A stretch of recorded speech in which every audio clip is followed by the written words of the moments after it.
ಗುರುಭ್ಯೋ ನಮಃ.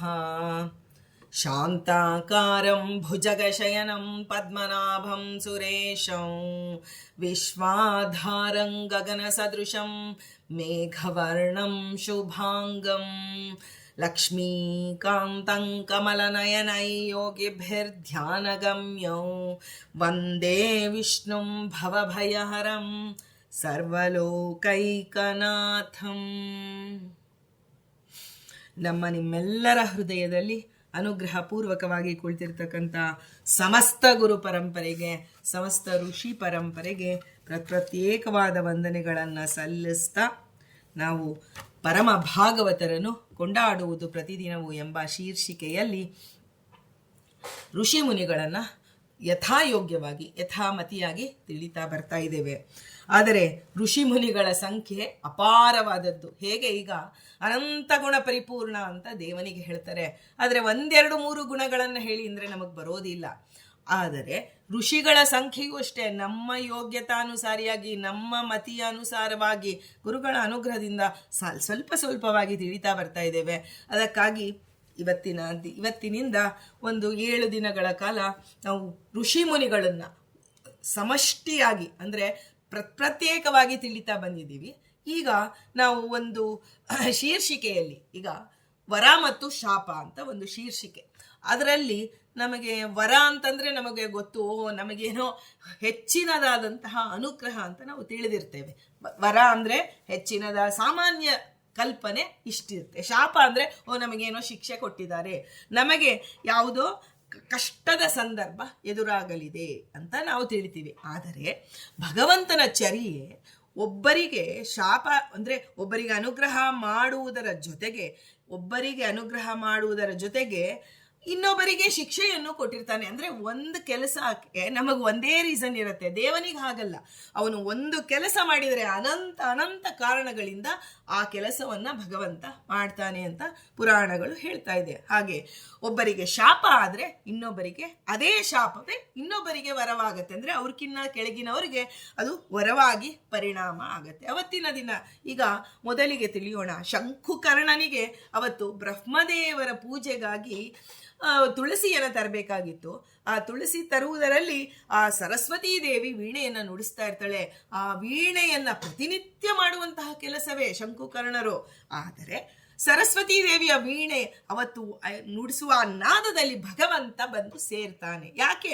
ಶಂಕುಕರ್ಣನಿಗೆ ಇದಾಗಬೇಕಾಗಿದೆ. ಅವನು ತನ್ನ ಸಾಧನೆಯಿಂದ ಬೇರೆಯವರಿಗೆ ಒಂದು ಆದರ್ಶಪ್ರಾಯನಾಗಿ ನಿಲ್ಲಬೇಕಾಗಿದೆ. ಅನೇಕ ಸಾಧಕರಿಗೆ ಅವನ ಅನುಗ್ರಹ ಆಗಬೇಕಾಗಿದೆ ಅಂತ ಹೇಳಿ ನೋಡಿ, ನಮಗೆ ಹೇಳ್ತೀವಿ ಶಂಕುಕರ್ಣನಿಗೆ ಶಾಪ ಕೊಟ್ಟರು ಬ್ರಹ್ಮದೇವರು.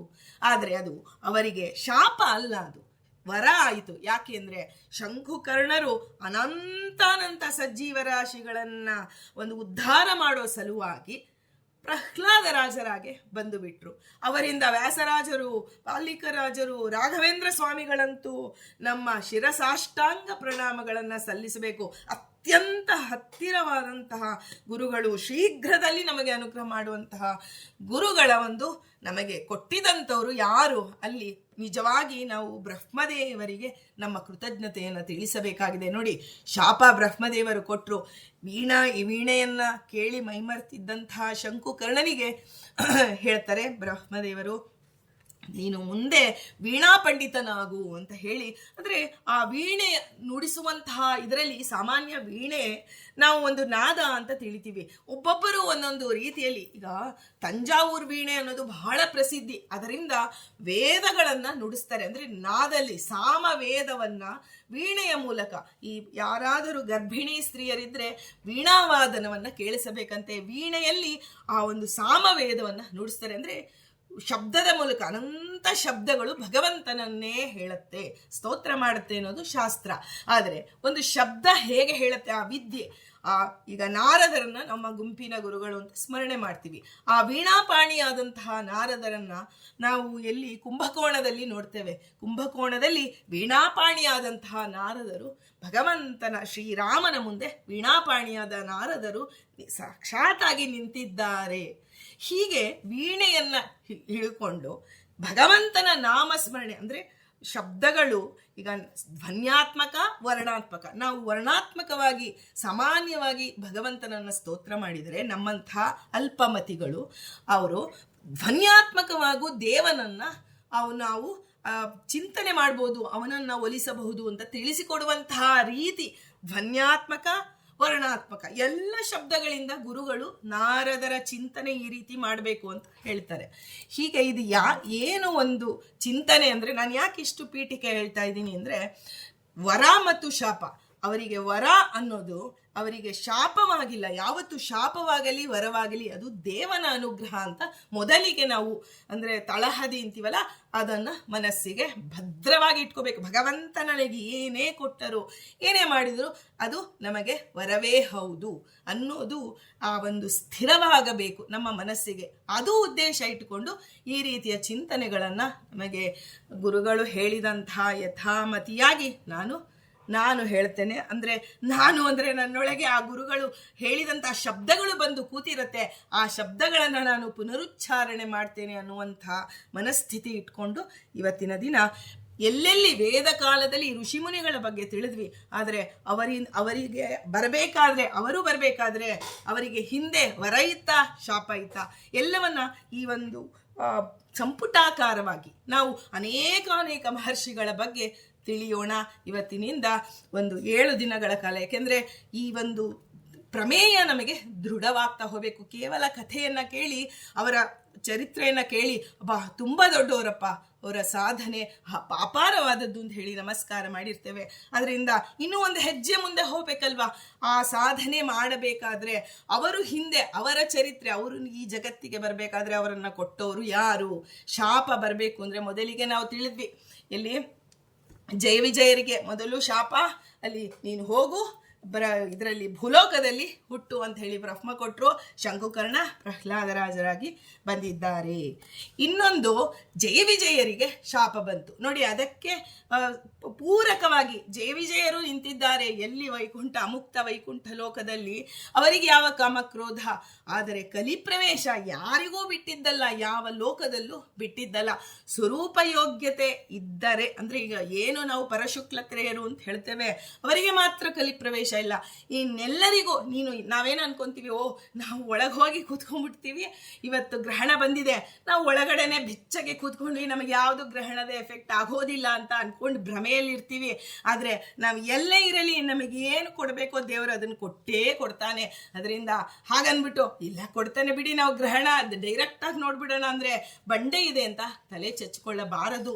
ನಾವು ರಾಯರ ಮುಂದೆ ಕೂತು, ಸ್ವಾಮಿ ನಿಮಗೆ ಶರಣು ಬಂದಿದ್ದೇನೆ, ನನಗೆ ಗ್ರಹಣಕ್ಕೆ ಬಂದಂತಹ ಏನು ಗ್ರಹಣದಿಂದ ಕೇವಲ ದೋಷಗಳೇ ನಮ್ಮ ರಾಶಿಗೆ ಅನಿಷ್ಟವಾಗೋದಿದೆ ಅಂದಾಗ ಗುರುಗಳಿಗೆ ನಾವು ಶರಣಾಗಿ ಕುಳಿತಾಗ ಆ ಶರಣಾಗತಿಯ ಒಂದು ಪ್ರಭೆ ನಮ್ಮನ್ನು ರಕ್ಷಣೆ ಮಾಡುತ್ತೆ ಹೊರತು ನಾವು ಬಾಗಿಲು ಹಾಕೊಂಡು ನಾವೇನೋ ಕತ್ತಲೆ ಮಾಡಿಕೊಂಡು ಮಾಡಿದರೆ ಬರೋದಿಲ್ಲ. ಕೆಲವೊಂದು ಪ್ರಮೇಯಗಳನ್ನು ನಾವು ಮನಸ್ಸಿನಲ್ಲಿ ದೃಢ ಮಾಡಿಕೊಳ್ಳಬೇಕಾಗಿದೆ.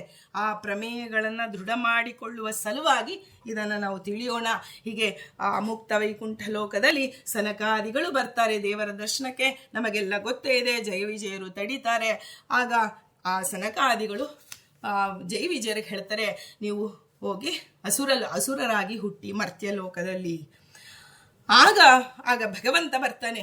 ಈಗ ನಾವು ಇಷ್ಟು ಕಥೆ ಎಲ್ಲರಿಂದ ಕೇಳಿರ್ತೇವೆ, ಆದರೆ ನಿಜವಾಗಿ ಭಗವಂತ ಸರ್ವತ್ರದಲ್ಲಿ ವ್ಯಾಪ್ತನಿದ್ದಾನೆ ಎನ್ನುವ ಪ್ರಮೇಯ ಇಟ್ಟುಕೊಂಡು ಈ ಚರಿತ್ರೆಯನ್ನು ಕೇಳಬೇಕು.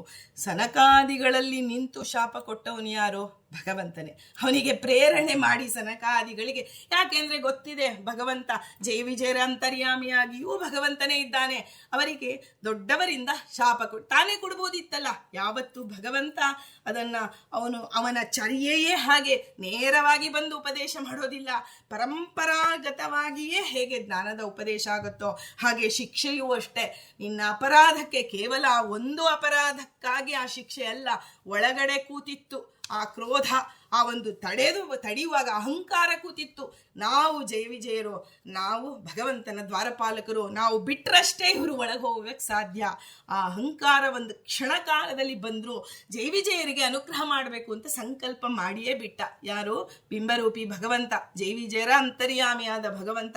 ಅದಕ್ಕಾಗಿ ಏನು ಮಾಡ್ದ? ಒಳಗೆ ಸನಕಾದಿಗಳಿಗೆ, ಅಲ್ಲೂ ಅವನೇ ತಾನೇ ಇರೋದು, ಸನಕಾದಿಗಳಿಗೆ ಪ್ರೇರಣೆ ಮಾಡ್ದ. ಪ್ರೇರಣೆ ಮಾಡಿದಾಗ ಇವರ ಒಂದು ನೋಡಿ, ಒಂದೇ ಈಗ ನಾವು ಮಾನೋ ಆಕ್ಟಿಂಗ್ ಅಂತ ಕೇಳ್ತೀವಿ. ಒಬ್ಬನಲ್ಲಿ ನಿಂತಾಡುವನು, ಮತ್ತೊಬ್ಬನಲ್ಲಿ ನೋಡುವನು, ಬೇಡುವನೊಬ್ಬನಲ್ಲಿ ಮಾತಾಡುವನು ಬೆರಗಾಗಿ, ಅಬ್ಬರದ ಹೆದ್ದೈವ ಅಂತ ಜಗನ್ನಾಥದಾಸರು ಹೇಳಿಬಿಡ್ತಾರೆ. ಅಂದ್ರೆ ಮಾನೋ ಆಕ್ಟಿಂಗ್ ಅನ್ನೋದು ಈಗ ಯಾವತ್ತೋ ಸ್ಕೂಲಲ್ಲಿ ಬಂದಿದ್ದಲ್ಲ. ದೇವ ಪ್ರತಿನಿತ್ಯ ಮಾಡಿ ತೋರಿಸ್ತಾನೆ. ನಮಗೆ ನೋಡುವಂತಹ ಕಣ್ಣಿಲ್ಲ, ಒಂದು ಅರ್ಥ ಮಾಡಿಕೊಳ್ಳುವಂತಹ ಮನಸ್ಸು ಬುದ್ಧಿಗಳು ಇಲ್ಲ ಅಂತ ತಿಳಿಬೇಕು. ಹೀಗೆ ಒಳಗಡೆ ನಿಂತು, ಅಲ್ಲಿ ಜೈವಿಜಯರ ಒಳಗಡೆ ನಿಂತು ಅಹಂಕಾರ ಏನಿತ್ತು ಅದನ್ನ ಹೊರಗೆ ಹಾಕ್ತಾನೆ. ಆಗ ಇಲ್ಲಿ ನಿಂತು ಅವನೇ ಶಾಪ ಕೊಟ್ಟಿದ್ದು. ಇಲ್ಲಿ ಜೈವಿಜಯರನ್ನ ಆ ಒಂದು ನಿಮಿತ್ತ ಏನು ಸನಕಾದಿಗಳನ್ನ ನಿಮಿತ್ತ ಮಾಡಿಕೊಂಡ ಭಗವಂತ ಜೈವಿಜಯರ ಅಹಂಕಾರ ಕಳಿಬೇಕು. ಜೊತೆಗೆ ಅತ್ಯಂತ ಪಾಮರರಾಗಿದ್ದಾರೆ ಅವರಿಗೆ ಆ ಒಂದು ಎಷ್ಟೋ ಜನ ಸಾಧಕರಿದ್ದಾರೆ, ಇವರು ಭೂಮಿಗೆ ಹೋಗಲೇಬೇಕಾಗಿದೆ. ಅಂದ್ರೆ ಭಗವಂತನ ತತ್ವ ಸಾರಬೇಕಾಗಿದೆ, ಹರಿಸರ್ವೋತ್ತಮತ್ವ ವಾಯು ಜೀವೋತ್ತಮತ್ವವನ್ನು ಸಾರಬೇಕಾಗಿದೆ ಅಂತ ಹೇಳಿ ಅವರಿಗೆ ಶಾಪ ಅಲ್ಲ, ಅದು ಅನುಗ್ರಹ ಅಂತ ತಿಳಿಬೇಕು. ಹೀಗೆ ಆಯಿತು, ಸನಕಾದಿಗಳು ಕೊಟ್ಟರು. ಭಗವಂತನನ್ನ ಪ್ರಾರ್ಥನೆ ಮಾಡ್ತಾರೆ, ಸ್ವಾಮಿ ನಾವು ಕೊಟ್ಟ ಶಾಪವನ್ನ ಬೇಕಾದರೆ ನೀನು ಮನ್ನಿಸಬಹುದು, ನಿನ್ನ ದ್ವಾರಪಾಲಕರು, ನೀನು ಕ್ಷಮ ಮಾಡಿದರೆ ಈ ಶಾಪ ಅವರಿಗೆ ತಟ್ಟೋದಿಲ್ಲ. ಆಗ ಭಗವಂತ ಹೇಳ್ತಾನೆ, ಯಾರೇ ಆಗಲಿ ನನ್ನ ಭಾಗವತರಿಗೆ ಯಾರಾದರೂ ಅಹಂಕಾರದಿಂದ ಅವರ ಚರ್ಯೆಯನ್ನ ತಡೆದರೆ ಅವರಿಗೆ ಶಿಕ್ಷೆ ಆಗಲೇಬೇಕು ಅಂತ ಹೇಳಿ. ನೋಡಿ, ಅಪರಾಧವನ್ನ ಮನ್ನಿಸಬಹುದಿತ್ತು, ಆದರೆ ಅಪರಾಧ ಮನ್ನಿಸೋದಕ್ಕಾಗಿ ಇಷ್ಟೆಲ್ಲ ನಡೆದಿಲ್ಲ. ಒಳಗಡೆ ನಿಂತು ಭಗವಂತ ಮಾಡ್ತಾ ಇದ್ದಾನೆ ಏನಂದ್ರೆ ಅವರಿಗೆ ಅನುಗ್ರಹವಾಗಬೇಕು, ಅವರೆಲ್ಲ ಅಹಂಕಾರ ಕಳೆದು ಮತ್ತೆ ನನ್ನ ಲೋಕಕ್ಕೆ ಬರಬೇಕು. ಆಗ ದೇವ ಹೇಳ್ತಾನೆ, ನಾನು 6 ಜನ್ಮದಲ್ಲಿ ನೀವು ನನ್ನ ಒಂದು ಅತ್ಯಂತ ಭಕ್ತರಾಗಿ ಹುಡ್ತಿರೋ, 3 ಜನ್ಮದಲ್ಲಿ ಅಸುರರಾಗಿ ಹುಡ್ತಿರೋ ಅಂದಾಗ ಸ್ವಾಮಿ ನನಗೆ ಮರ್ತ್ಯಲೋಕಕ್ಕೆ ಬರೋದಕ್ಕೆ ಯಾವ ದೇವತೆಗಳು ಅವರು ತಾವು ಸ್ವಯಂ ಇಷ್ಟ ಪಡೋದಿಲ್ಲ. ಯಾಕಂದರೆ ಭೂಮಿಯ ಗುಣವೇ ಅಂಥದ್ದು, ಅಹಂಕಾರ. ನಮಗೆ ಭೂಮಿ ಸ್ಪರ್ಶ ಆದ ತಕ್ಷಣ ಮರೆವು ಬರುತ್ತೆ, ಮುಪ್ಪು ಬರುತ್ತೆ, ಎಲ್ಲ ಭಗವಂತನ ನಾಮಸ್ಮರಣೆಗೆ 100 ಅಡೆತಡೆಗಳು ಬರುತ್ತೆ. ಸ್ವಾಮಿ ನಾವು ಅಸುರರಾದರೂ ಪರವಾಗಿಲ್ಲ, ನಮಗೆ ನಾನು ನಿಮ್ಮ ಬಳಿಗೆ ಮತ್ತೆ ಬೇಗ ಬರಬೇಕು ಅಂದ್ರೆ ಆಗ ನೀನೇ ಬರಬೇಕು ಸ್ವಾಮಿ, ನಮ್ಮನ್ನು ವಧಿಸೋದಕ್ಕಾಗಿ ನೀನೇ ಬರಬೇಕು ಅಂತ ಹೇಳಿ ಪ್ರಾರ್ಥನೆ ಮಾಡ್ಕೋತಾರೆ. ನೋಡಿ, ಅವತ್ತು ಜಯವಿಜಯರು ಪ್ರಾರ್ಥನೆ ಮಾಡ್ಕೊಂಡಿದ್ದಕ್ಕೆ 3 ಜನ್ಮದಲ್ಲಿ ನೋಡಿ, ನರಸಿಂಹದೇವರು, ಆಮೇಲೆ ಇದು ನಮ್ಮ ಕೃಷ್ಣ ಬಂದ, ಶಿಶುಪಾಲ ದಂತವಕ್ರರಾಗಿ ಬಂದಾಗ ರಾಮ ಬಂದ, ಹೀಗೆ ಅವತಾರಕ್ಕೆ ಇವರು ಕಾರಣರಾಗಿ ಬಿಟ್ರು. ಭಗವಂತನ ಒಂದು ಚರ್ಯೆ, ನಾವಿದನ್ನ ನಮ್ಮ ಬೌದ್ಧಿಕ ಶಕ್ತಿಗೆ ಅನುಗುಣವಾಗಿ ಚಿಂತನೆ ಮಾಡ್ತಾ ಹೋಗ್ಬೋದು. ನಾನು ಕೇವಲ ಸುಮ್ಮನೆ ಒಂದು ರೀತಿಯಲ್ಲಿ ಸಂಕ್ಷಿಪ್ತವಾಗಿ ಹೇಳ್ತಾ ಇದ್ದೇನೆ, ಆದರೆ ಒಂದೊಂದು ಪ್ರಮೇಯ ಇಟ್ಟುಕೊಂಡು ನಾವು ಚಿಂತನೆ ಮಾಡಿದಾಗ ನಮಗೆ, ನಾವು ವಿಷ್ಣು ದೇವಾಲಯದಲ್ಲಿ ಜೈವಿಜಯರಿರ್ತಾರೆ, ಬದ್ರಿನಾರಾಯಣನ ದರ್ಶನಕ್ಕೆ ಹೋಗಿರ್ತೇವೆ. ಅಲ್ಲಿ ಮೊದಲಿಗೆ ಬದ್ರಿನಾರಾಯಣನನ್ನ ಎಲ್ಲೇ ಯಾವುದೇ ವಿಷ್ಣು ದೇವಾಲಯಕ್ಕೆ ಹೋದಾಗ ಜೈವಿಜಯರಿಗೆ ಮೊದಲು ನಾವು ನಮಸ್ಕಾರ ಮಾಡಿ ನಮ್ಮ ಕೃತಜ್ಞತೆಯನ್ನು ಹೇಳಬೇಕಂತೆ. ಯಾಕೆಂದ್ರೆ ಸ್ವಾಮಿ ನಿಮ್ಮಿಂದ ನಾವು ಉಪಕೃತರು.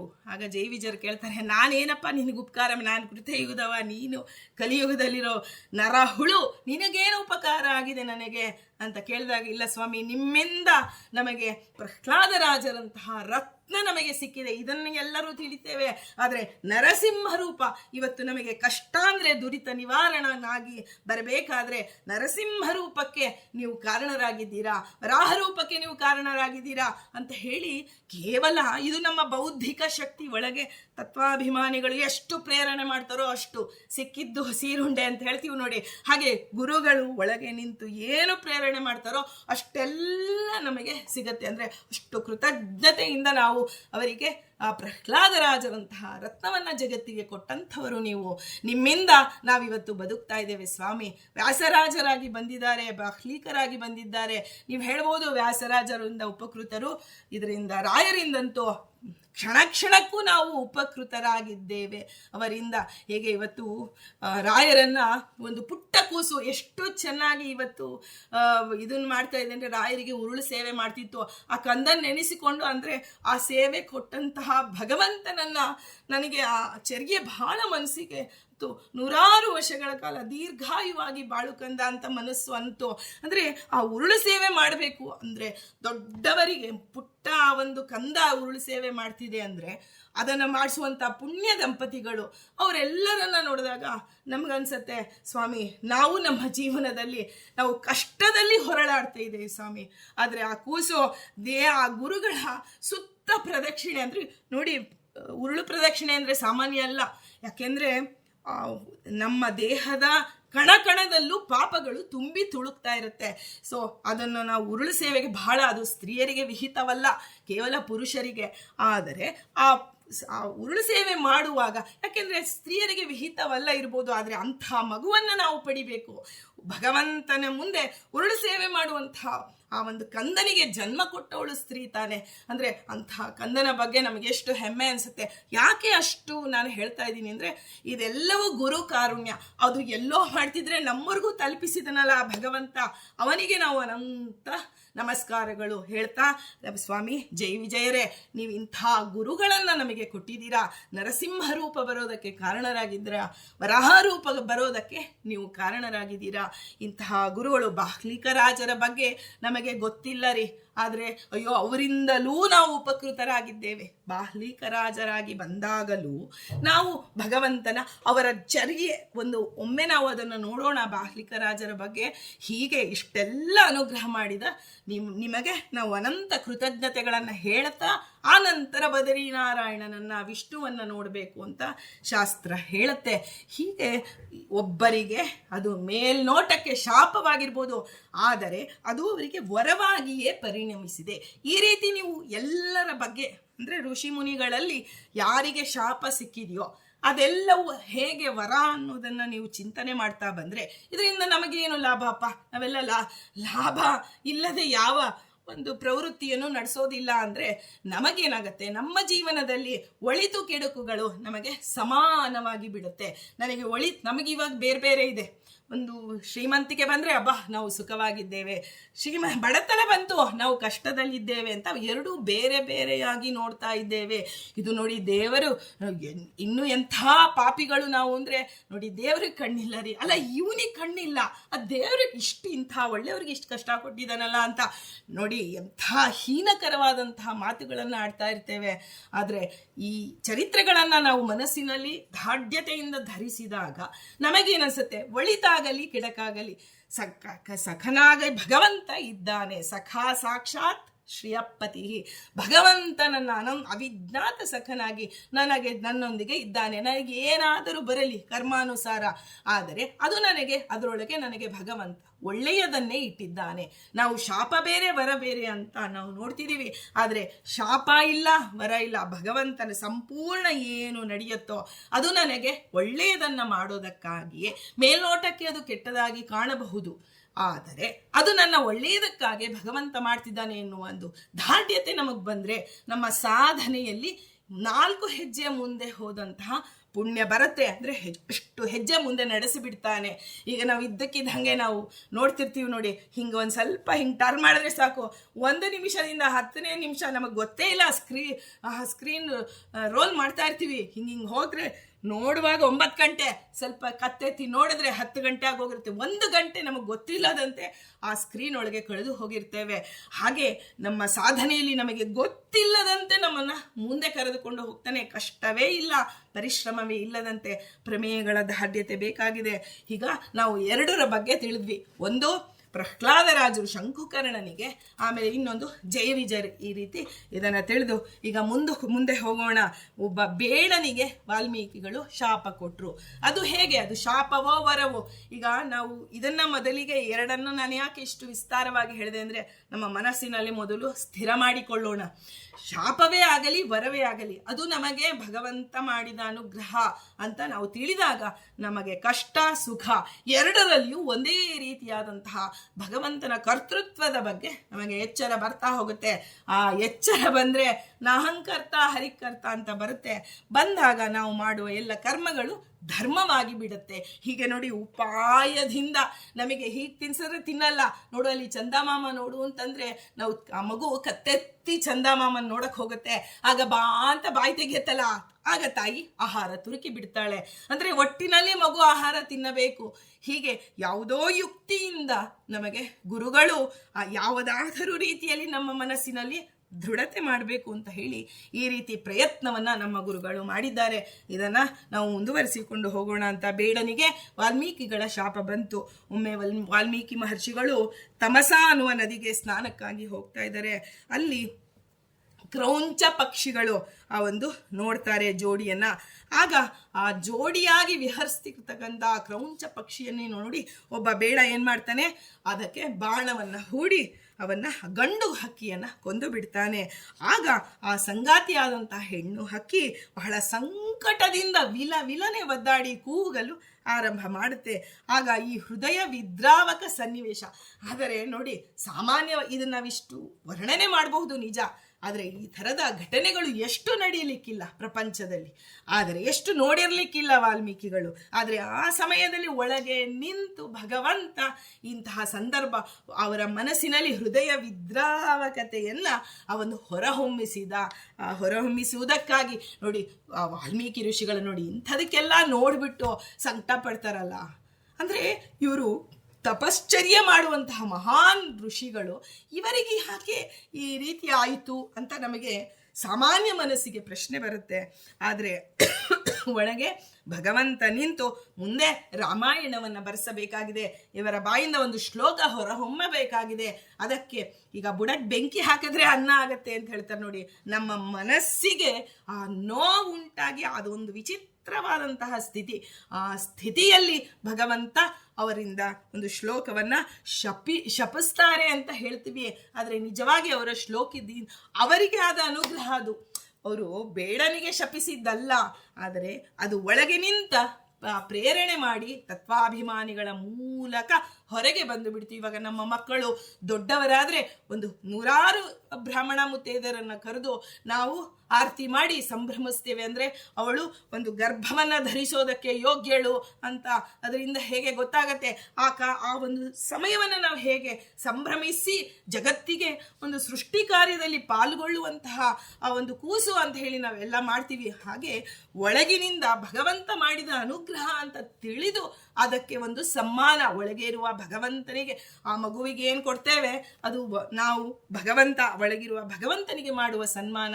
ಒಂದು ಗರ್ಭಿಣಿ ಸ್ತ್ರೀಗೂ ಅಷ್ಟೇ, ನಾವು ಏನೋ ಒಂದನ್ನು ತಗೊಂಡೋ ಕೊಡ್ತೀವಿ, ಅದು ಎಲ್ಲಿ ಪ್ರದ್ಯುಮ್ನ ನಾಮಕ ಭಗವಂತನಿಗೆ ಮಾಡುವಂತಹ ಪೂಜಾ ಅಂತ ತಿಳಿದು ನಾವು ಮಾಡಿದಾಗ ಭಗವಂತ ತೆಗೆದುಕೊಳ್ಳುತ್ತಾನೆ. ಅವರ ಗುಣದೋಷಗಳು ನಮಗೆ ಬೇಡ, ಆದರೆ ಒಳಗೆ ನಿಂತು ಭಗವಂತ ಆ ಜೀವಿಗೆ ಅನುಗ್ರಹ ಮಾಡಿದ್ದಾನೆ ಅಂತ ತಿಳಿದಾಗ ನಮಗೆ ನಾವು ಮಾಡುವಂತಹ ಎಲ್ಲ ಸಣ್ಣ ಆ ಮಗುವಿಗೆ ಒಂದು ಒಳ್ಳೆ ಮಾತಾಡ್ಬೋದು, ಒಂದು ತಲೆ ಸವರಿ ಒಂದು ಗರ್ಭಿಣಿ ಸ್ತ್ರೀಗೆ ನೀನು ಒಂದು ಒಳ್ಳೆ ಮಾತಾಡಿದ್ರೆ ಅಲ್ಲಿರ್ತಕ್ಕಂಥ ಪ್ರದ್ಯುಮ್ನ ನಾಮಕ ಭಗವಂತನಿಗೆ ಇದು ಪೂಜಾ ಅಂತ ತಿಳಿದು ನಾವು ಮಾಡಿದ್ರೆ ಆ ಮಗು ನಮ್ಮ ಮೇಲೆ ಸಮಾಧಾನವಾಗಿ ಇರ್ತೋ ಇಲ್ಲೋ, ಆದರೆ ನಮಗೆ ಆ ಪ್ರದ್ಯುಮ್ನ ನಾಮಕನ ಸೇವೆ ಮಾಡಿದ ಸೌಭಾಗ್ಯ ಭಗವಂತ ಕೊಡ್ತಾನೆ ಅಂತ ಹೇಳ್ತಾರೆ. ಆಗ ನೋಡಿ, ಆ ಬೇಡನ ಒಂದು ನಿಮಿತ್ತ ಇಟ್ಕೊಂಡು ವಾಲ್ಮೀಕಿಗಳ ಒಂದು ಬಾಯಲ್ಲಿ ಶ್ಲೋಕ ಬಂದೇ ಬಿಡ್ತು.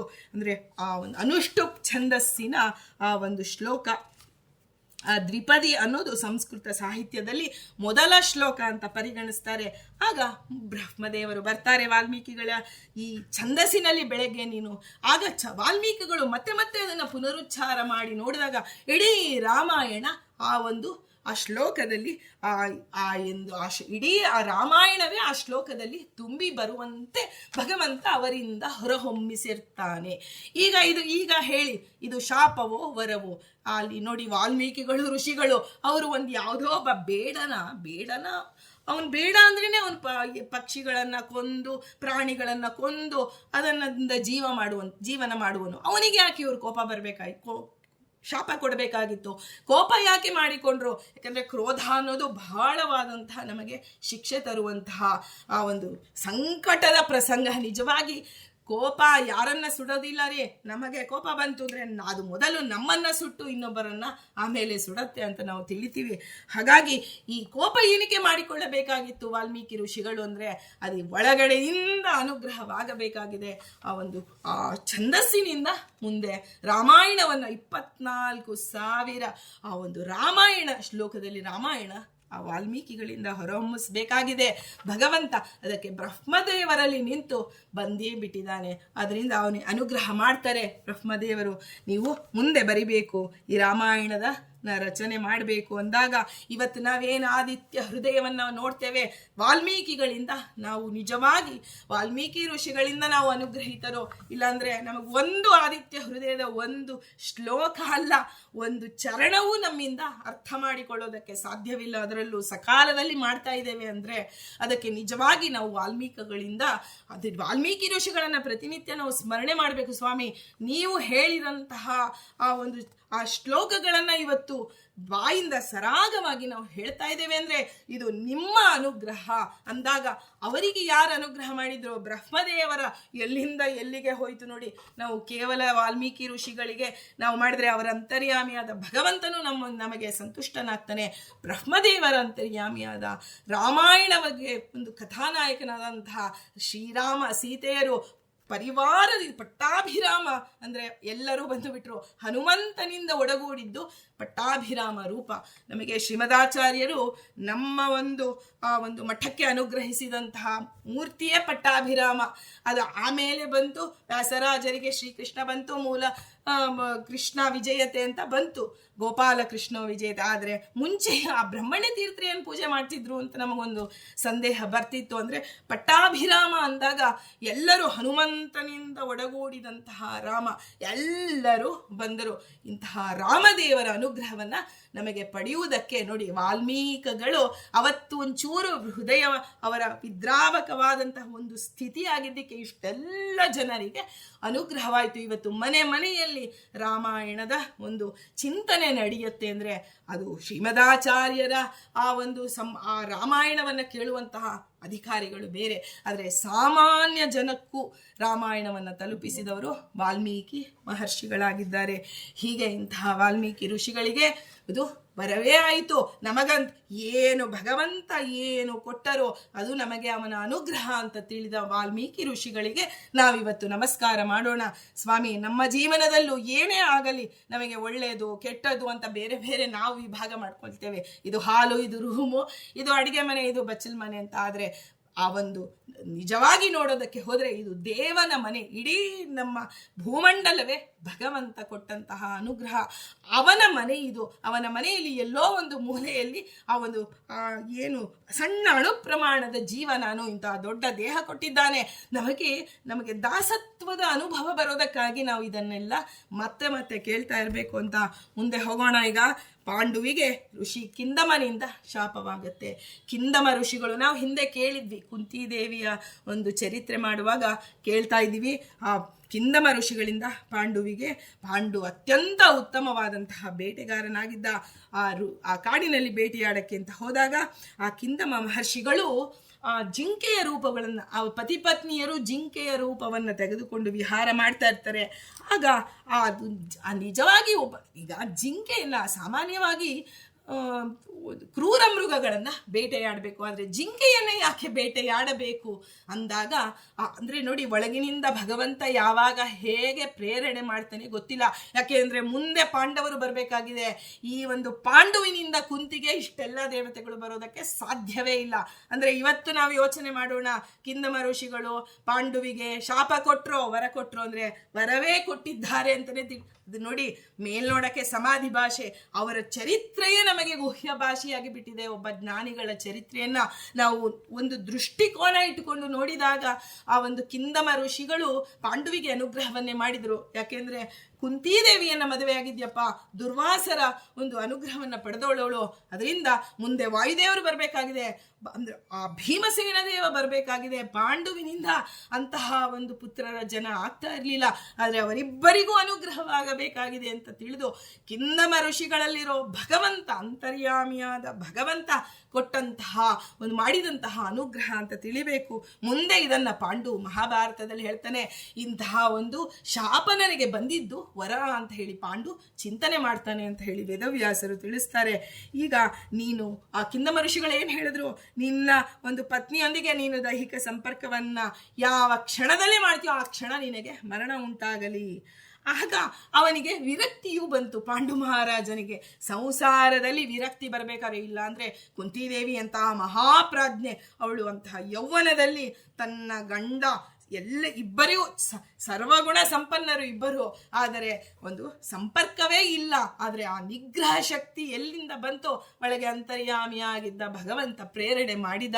ಆದರೆ ಮಾದ್ರಿ ಅವಳಿಗಿಂತ ಸಾಧಕಗಳಲ್ಲಿ ಒಂದು ಸಾಧನೆಯಲ್ಲಿ ಸ್ವಲ್ಪ ಕಡಿಮೆ ಇದ್ದಾಳೆ. ಅದಕ್ಕಾಗಿ ಅವಳು ಅದನ್ನು ಮುಂದೆ ನೋಡೋಣ, ಅಂದ್ರೆ ಏನೇ ಆಗಲಿ ಜೀವನದಲ್ಲಿ ಅದು ನಮಗೆ ದೇವ ಮಾಡಿದ ಅನುಗ್ರಹ ಅಂತ ತಿಳಿಯೋದಕ್ಕೆ ಈ ದೃಷ್ಟಿಕೋನ ನಮಗೆ ಗುರುಗಳು ಕೊಟ್ಟಿದ್ದಾರೆ. ಹೀಗೆ ಆ ಒಂದು ಕಿಂದಮ ಋಷಿಗಳು ಪಾಂಡು ಮತ್ತೆ ಕುಂತಿದೇವಿಯರು ತಾಪಸರಂತೆ ಆ ಒಂದು ಅಷ್ಟು ಜೀವನವನ್ನ ತನ್ನ ರಾಜ್ಯವನ್ನ ಧೃತರಾಷ್ಟ್ರನಿಗೆ ಒಪ್ಪಿಸಿದ. ಮುಂದೆ ಎಲ್ಲವೂ ನಡಿಬೇಕಾದಕ್ಕೆಲ್ಲ ಭೂಮಿಕೆ ಮಾಡಿಕೊಟ್ರು ಕಿಂದಮ ಋಷಿಗಳ ಅಂತರ್ಯಾಮಿಯಾದ ಭಗವಂತ. ಹೀಗೆ ನಾವು ಭೀಮಸೇನ ದೇವರಿಗೆ ನಮಸ್ಕಾರ ಮಾಡುವಾಗ ಕಿಂದಮ ಋಷಿಗಳೇ ನಿಮಗೆ ಅನಂತ ನಮನಗಳು. ನಿಮ್ಮಿಂದ ನಮಗೆ ಭೀಮಸೇನ ದೇವ ಇತ್ತು, ಧರ್ಮರಾಜ ಬರಬೇಕಾಗಿದ್ದಾನೆ, ನಕುಲ ಸಹದೇವರು ಅಶ್ವಿನಿ ದೇವತೆಗಳು ಬರಬೇಕಾಗಿದೆ. ನಾವು ರೋಗದಿಂದ ಒಂದು ತುಂಬ ನೊಂದು ಬೆಂದು ಸ್ವಾಮಿ ಅಶ್ವಿನಿ ದೇವತೆಗಳು ಎಲ್ಲಿದ್ದಾರೆ, ನಮ್ಮಂಥವರಿಗೆ ಅವರ ಅನುಗ್ರಹ ಆಗತ್ತಾ ಅಂದ್ರೆ ಆ ಕಿಂದಮ ಋಷಿಗಳ ಒಂದು ಇದು ಮಾತಿನಿಂದ ಜಗತ್ತಿಗೆ ಬಂದವರು ನಕುಲ ಸಹದೇವರು. ನಾವಿವತ್ತು ನಕುಲ ಸಹದೇವರನ್ನ ಸ್ಮರಣೆ ಮಾಡ್ತಾ, ಸ್ವಾಮಿ ಭೀಮಸೇನನ ಸಹೋದರರು ನೀವು, ಇಂತಹ ಭೀಮಸೇನನ ಸಹೋದರರೇ ನಮಗೆ ಬಂದಂತಹ ಆಪತ್ತನ್ನ ಕಳೆಯಿರಿ ಅಂತ ಪ್ರಾರ್ಥನೆ ಮಾಡಿದಾಗ ನಮಗೆ ಅಶ್ವಿನಿ ದೇವತೆಗಳನ್ನ ಪ್ರಾರ್ಥನೆ ಮಾಡೋ ಯೋಗ್ಯತೆ ನಮಗಿಲ್ಲದಿರ್ಬೋದು. ಆದರೆ ನಮ್ಮ ಕೂಗು ಅವ್ರಿಗೆ ಕೇಳಿಸ್ಬೇಕಾದ್ರೆ ಭೀಮಸೇನನ ಸಹೋದರರೇ, ಧರ್ಮರಾಜನ ಸಹೋದರರೇ ನೀವು, ಅರ್ಜುನ ದೇವೇಂದ್ರನಾದಂತಹ ಇಂದ್ರದೇವರ ಆ ಒಂದು ಅರ್ಜುನನಾಗಿ ಬಂದಿದ್ದಾರೆ ಅಂತಹ ಅವರ ಸಹೋದರರೇ, ನಮಗೆ ಆ ಗುಣ ಸೌಶೀಲ್ಯಗಳು ಬೇಕು. ನಮಗೆ ಸಾಧನೆಯಲ್ಲಿ ವಿನಯ ಬೇಕು. ಮೊದಲಿಗೆ ಅಹಂಕಾರ ಹೋಗಬೇಕು.